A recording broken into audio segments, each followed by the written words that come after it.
Bismillahirrahmanirrahim. Babu fadli man. Di sini menerangkan keutamaan orang mata yang mati lalu baginya auladun anak-anak sighar yang masih kecil. Anasin dari Sayyidina Anas radhiyallahu ta'ala anhu. Qala berkata Sayyidina Anas, qala bersabda Rasulullah sallallahu alaihi wasallam, ma min muslimin, tidak ada orang Islam yang mutu yang mati lahu baginya salah satu 3 anak lam yablughu kang belum nyampe al-hinsa balik illa adkhalahullah, kecuali Allah akan memasukkan dia al-jannata, ke surga, bi fadli rahmatihi, dengan anugerah rahmatnya, sayangnya Allah iyahum, kepada anak-anaknya yang mati. Muttafaqun alaih. Jadi kalau orang Islam itu tentu saja asal ridho betul. Anaknya ini kok mati sampai 3 orang. Maksudnya anak yang belum balik, anak yang masih kecil mati sampai 3 orang, maka Allah akan memasukkan orang tuanya ke dalam surga. Karena saking sayangnya Allah kepada ini kembali ke orang tua saja. Karena sayangnya orang tuanya tadi kepada anak-anaknya yang mati tadi.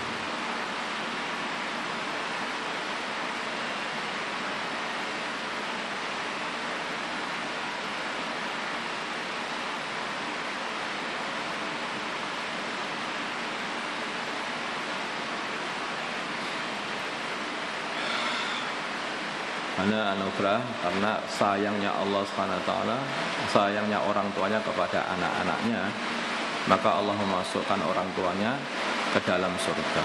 Karena anak-anaknya orang Islam itu kalau Mesir belum punya dosa, mati masuk surga. Dan anak-anak ini disayangi benar oleh orang tuanya, maka oleh Allah sekalian orang tuanya dimasukkan surga. Muttafaqun alaih. Wa an Abi Hurairah, dari Abu Hurairah radhiyallahu ta'ala anhu. Kalau seumpama fadlihi itu dimasukkan bi fadli rahmatihi, ini masuk ke dalam Allah juga boleh juga. Karena anugerah rahmatnya Allah, sayangnya Allah iyahum, kepada anak-anak kecil itu, karena anak-anak itu betul-betul disayang Allah karena mereka tidak pernah punya dosa, sehingga disayang oleh Allah. Karena saking senangnya Allah kepada anak-anak itu, maka Allah masukkan orang tuanya ke dalam surga. Boleh juga begitu. Wa an Abi Hurairah, dari Abu Hurairah radhiyallahu ta'ala anhu. Qala berkata Abu Hurairah, qala bersabda Rasulullah sallallahu alaihi wasallam, la yamutu, tidak mati li ahadin, bagi seseorang, minal muslimin, dari orang Islam, salah satu 3 minal waladi, dari anak. Maksudnya anak kecil tadi sudah ditafsiri oleh hadis yang sebelumnya, anak yang belum balik. Salah satu 3 minal walid, dari anak, ala tamassuhu, maka tidak akan mengenai laki-laki dari orang Islam tadi annarun, neraka, illa tahillatal qasami, kecuali hanya untuk melepaskan sumpah. Muttafaqun alaih. Sumpah apa maksudnya kok melepaskan sumpah? Ini loh. Wa tahillatul qasami, dan pelepasan sumpah. Qaulullah ta'ala adalah perkataan Allah Ta'ala, wa in minkum illa waridhuha, tidak seorang pun dari kalian kecuali mesti akan sampai ke neraka, mesti akan nyampe ke neraka. Itu sudah jadi janjinya Allah, semua orang akan masuk neraka gitu. Bagaimana ini? Nah, ditafsir oleh para ulama. Wal wurudu, dan maknanya wurud, wariduha, wa ya wurud al-ubur, adalah melewati ala sirati, atas sirat yang ada di atasnya neraka. Neraka di bawah, di atasnya nanti ada sirat yang akan dilewati. Maka tidak ada seorang pun mesti akan melewati neraka dulu sebelum masuk surga. Wa huwa sirat jisron, adalah jembatan mangsubun yang ditegakkan ala dhahri jahannam, di punggungnya jahanam, di atas jahanam. Afanallahu minha. Semoga Allah menyelamatkan kita dari neraka jahanam. Karena semua akan lewat itu. Maka Allah katakan wa in minkum illa waridhuha, itu semua orang akan melewati neraka artinya. Tapi kalau orang yang 3 orang anaknya mati, orang Islam ya, seseorang Islam, ketiga anaknya mati, maka dia tidak akan kena neraka kecuali hanya melewati neraka itu saja. Karena Allah sudah katakan mesti akan melewati neraka, maka akan melewati dan tidak akan, api neraka tidak akan membakar dia.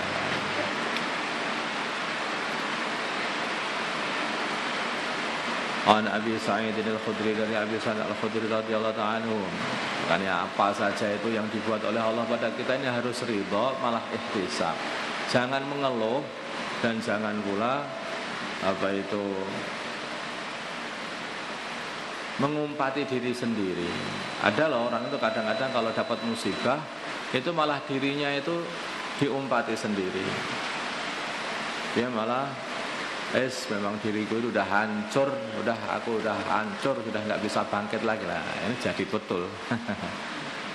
Kadang-kadang anaknya mati, udah habis, aku sudah nggak punya anak lagi lah. Akhirnya betulan. Nah, makanya kalau ada keluarga yang mati, anak yang mati, minta kepada Allah pengganti yang lebih baik.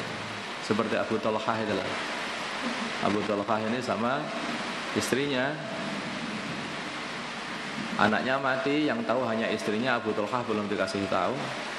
Maka Abu Talhah tanya, bagaimana anak kita yang sakit itu, udah sembuh belum? Wah, udah enak sekarang, udah ayem. Nah, udah enak. Sampai akhirnya digoda sama istrinya, sampai akhirnya kumpul sama istrinya. Begitu selesai kumpul, istrinya kasih tahu, anakmu sudah diambil oleh yang punya. Apa maksudnya? Gusti Allah. Marah-marah, datang kepada baginda Nabi, malah oleh baginda Nabi dikasih tahu, semoga barokah tadi malam kamu, katanya. Betul, setelah itu diganti oleh Allah anak-anak yang alim-alim, yang jadi ulama-ulama, yang hafid-hafid Al-Quran semuanya. Makanya kalau kehilangan itu jangan ngumpat, malah doa sama Allah, itu malah doa. Nanti kan dikasih Allah. Wa an Abi Sa'id al-Khudri radhiyallahu ta'ala anhu qala, berkata Abu Sa'id, Ja'a telah datang imra'atun, seorang laki-laki, seorang perempuan, ila Rasulullah, kepada Rasulullah sallallahu alaihi wasallam. Faqalat, maka perempuan itu berkata, ya Rasulullah, wa ya Rasulullah, dhahaba telah pergi ar-rijalu, para laki-laki, bihadisika, dengan membawa hadis engkau. Para laki-laki bisa belajar mendengarkan hadis-hadismu. Wasa'al, maka jadikanlah lana bagi kami para perempuan, min nafsika, dari dirimu, yauman, sehari atau suatu hari, na'tika, yang kami mendatangi engkau, fihi, dalam hari itu, tu'allimuna, yang engkau mengajarkan kepada kami, mimma, dari apa, 'allamakallah, yang Allah ajarkan kepada engkau. Allah berkata baginda Nabi, istami'na, kumpullah kalian wahai para wanita, yauma kada wa kada, pada hari begini-begini. Wastama'na, maka para wanita berkumpul.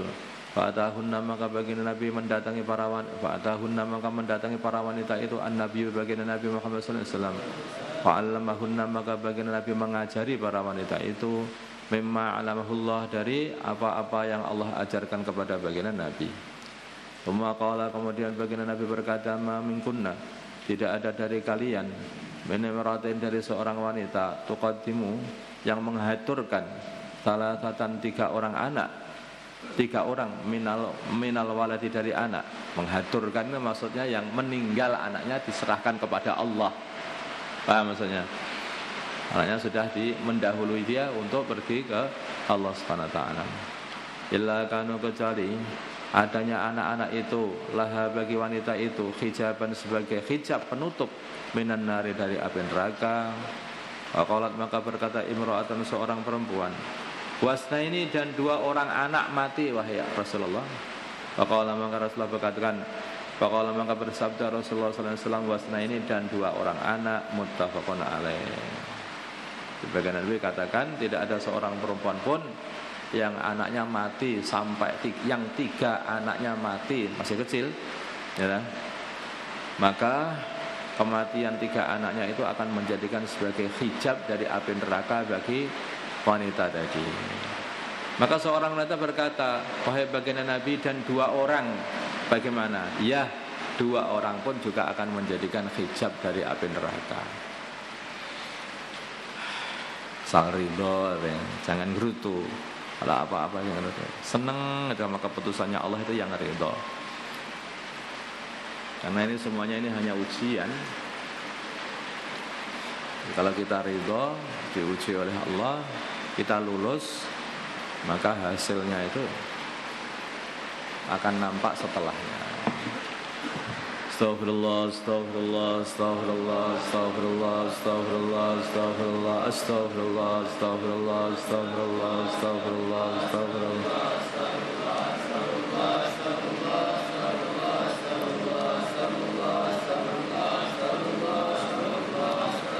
أستغفر الله لي وللمؤمنين والمؤمنات أستغفر الله لي وللمؤمنين والمؤمنات أستغفر الله لي وللمؤمنين والمؤمنات أستغفر الله لي وللمؤمنين والمؤمنات أستغفر الله لي وللمؤمنين والمؤمنات أستغفر الله لي وللمؤمنين والمؤمنات أستغفر الله لي وللمؤمنين والمؤمنات اللهم صل صلاة كاملة وسلم سلاما تاما على سيدنا محمد الذي تنحل بالعقد وتنفرج بالقضاء وتقضى بالحوائج وتنال بالرغائب وحسن الخواتم ويستسقى الغمام بأجل الكريم في كل لمحة ونفس بعدد كل معلوم لك اللهم صل صلاة كاملة وسلم سلاما تاما على سيدنا محمد الذي تنحل بالعقد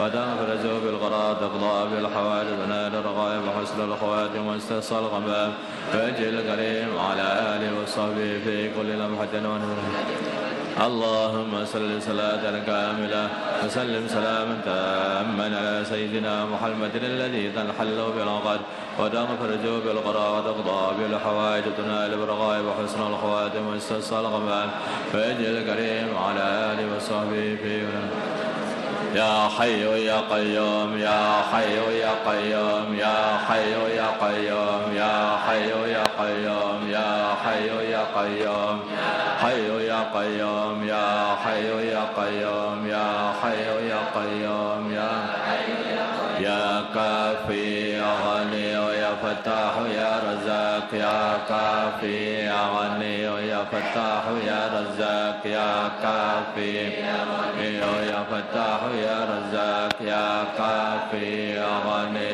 يا فتاح يا رزاق يا كافي يا غني يا حبيبي يا رحمن يا وهاب يا الله يا حبيبي يا رحمن يا وهاب يا الله يا حبيبي يا رحمن يا وهاب يا الله يا حبيبي يا رحمن يا وهاب يا الله يا حبيبي يا رحمن يا وهاب يا الله يا حبيبي يا رحمن يا وهاب يا الله يا حبيبي يا رحمن يا وهاب يا الله يا حبيبي يا رحمن يا وهاب يا ربنا إنك جامع الناس ليوم لا ريب فيه إن الله لا يخلف الميعاد ربنا إنك جامع الناس ليوم لا ريب فيه إن الله لا يخلف الميعاد ربنا إنك جامع الناس ليوم لا ريب فيه إن الله لا يخلف الميعاد وأذن في الناس بالحج يأتوك رجالا